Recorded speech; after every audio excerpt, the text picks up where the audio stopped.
guys, this is Courtney, CEO and creator of Girl on Fire.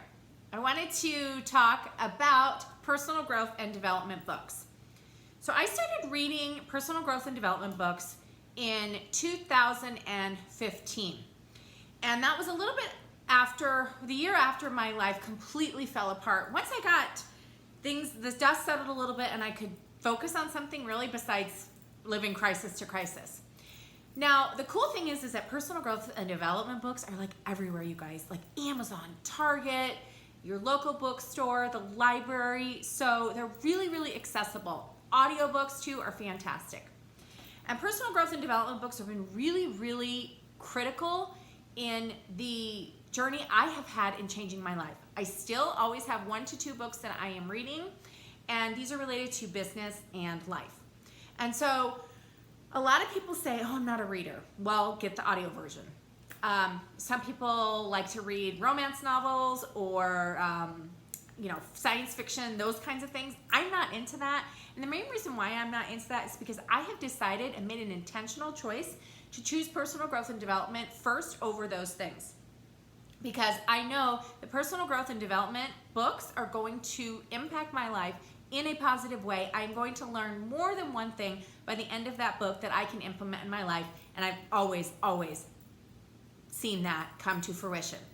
So one of the books that I can recommend to you, which is the first one that I read, is called You Are a Badass by Jen Sincero. I loved this book. It was the first book that I read that was just about like totally being a badass, doing the things you say you're gonna do or that you want to do, and getting rid of all the crap that we've been telling ourselves or what other people maybe have been telling us.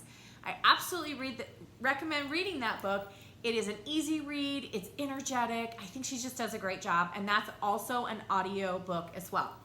So, how I find time to read personal growth and development. Well, again, I said audio books totally count, you guys. I listen to them in my car. I generally do not listen to the radio in the car. And I consider my car a university on wheels because I can listen to podcasts or personal growth and development books while I am driving. It's fantastic, super smart.